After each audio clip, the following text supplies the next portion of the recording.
Bonjour Luce Bernard. Bonjour tout le monde. Bonjour Antoine Janton. Salut Philippe, bonjour à tous. Antoine, au sommaire de votre journal des médias. Une élimination qui coûte cher à TF1 et à M6, un nouveau visage dans C'est à vous à la rentrée et puis un hommage à Georges Brassens. Mais d'abord les audiences avec vous Louise, qu'ont regardé les Français hier. Alors ils ont regardé le téléfilm L'Archer Noir avec Laurent Ronac, 4 300 000 téléspectateurs devant cette rediffusion.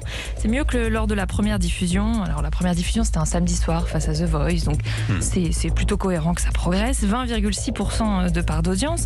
Deuxième, le match d'Euro de football, Suède-Ukraine sur TF1, 3 600 000 téléspectateurs, 19,5% de part d'audience devant la victoire de l'Ukraine. Je crois que c'est eux qui ont gagné. Je regarde plus le foot, moi je suis abattu. 2-1. Oh non, il est encore déprimé. Ouais. Bon, faut s'en remettre. Ouais. Puis peut-être que la Suisse va gagner, comme ça on dira on était contre les champions. Voilà. Bref, je m'égare. France 2 en troisième avec une pièce de théâtre, Un grand cri d'amour de Josiane Balasco, 1 860 000 téléspectateurs, joli score pour une pièce de théâtre, 8,9% de part d'audience. À noter le bon score aussi de W9 avec le film Ratatouille, 1,5 million de téléspectateurs. Et France 5 aussi, dans un autre style avec le documentaire La chute de la maison Balkany, 1 220 000 téléspectateurs. Ces deux chaînes qui sont donc, 5 chaînes avec les trois précédentes que je viens de citer, qui sont devant M6 et sa série britannique Secret de famille, 1 100 000 téléspectateurs seulement devant les deux premiers épisodes inédits de cette série, 5,2% de part d'audience. Culture Média. Le journal des médias avec vous Antoine Janton, avec à la une mauvaise affaire pour TF1 et pour M6. Bah oui, on en parlait il y a quelques instants. L'élimination de l'équipe de France de football en 8e de finale de l'Euro. Les deux chaînes qui diffusent en clair les matchs des Bleus n'avaient pas vraiment prévu une sortie aussi précoce. Et elles ne sont pas les seules. Sortie qui aura des conséquences sur leurs recettes publicitaires. Elles vont perdre entre 3 et 5 millions d'euros par match d'ici la finale, selon des experts cités par les Échos. Si les Bleus s'étaient qualifiés jusqu'en finale, TF1 et M6 se seraient partagés le quart, la demi-finale et la finale.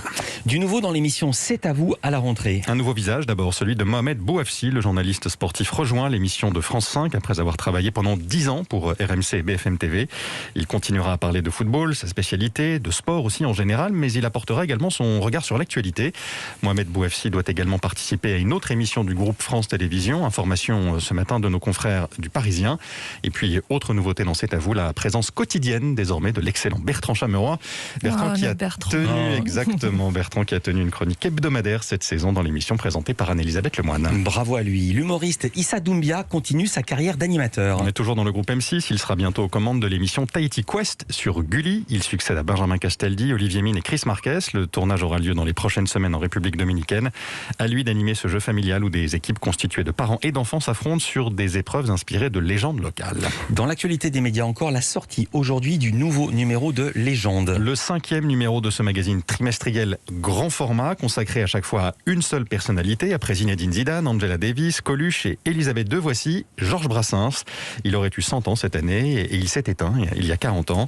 Légende revient sur la vie du chanteur à travers des photos nombreuses et à travers des témoignages de ceux qui l'ont bien connu, comme Maxime Le Forestier. Il s'intéresse aussi à son œuvre, grâce notamment au regard d'artistes d'aujourd'hui, comme Jeanne Chéral et Arthur Teboul de Feu Chatterton.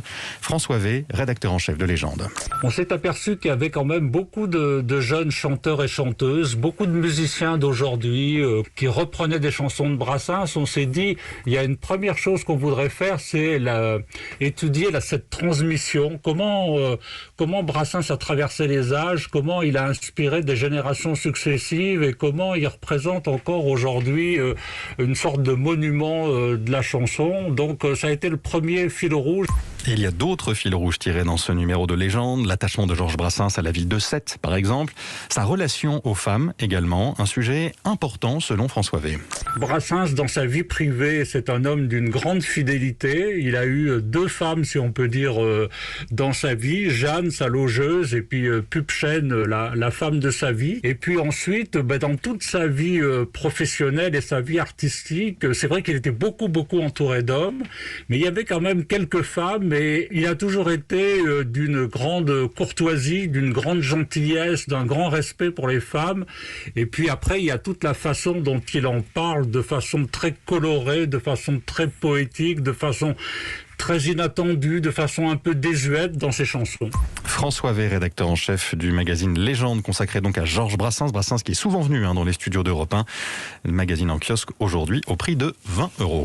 Brut poursuit son développement. Le média social vient de boucler une 3e levée de fonds, la plus importante depuis son lancement il y a 5 ans, 63 millions d'euros. Les investisseurs sont prestigieux, James Murdoch, François-Henri Pinault et Orange, entre autres. Orange qui doit permettre à Brut de se développer en Afrique francophone.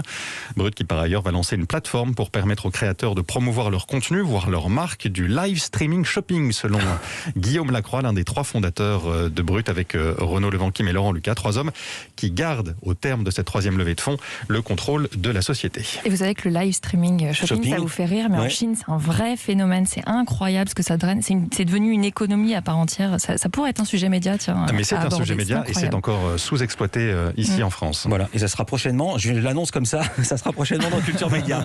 Amazon Prime, tout à fait autre chose, quoique c'est du shopping, s'offre Sophie Marceau. La plateforme va proposer un film inédit, I Love America, dans lequel l'actrice tiendra le premier rôle, film qui ne passera donc pas par la case cinéma et qui sera disponible directement et uniquement sur Prime Video.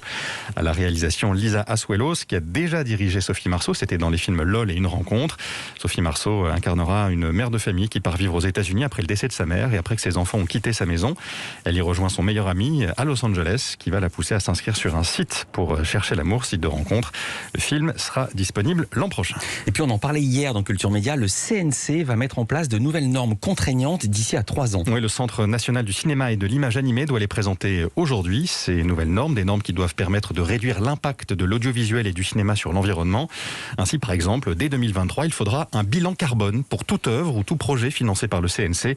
Le CNC qui veut aussi s'attaquer à la rénovation thermique des salles de cinéma et des studios de tournage. Toutes ces infos, vous pourrez les retrouver avec d'autres dans la newsletter média d'Europe 1. Elle est gratuite, il suffit de s'inscrire sur europe1.fr. Merci beaucoup Antoine Janton.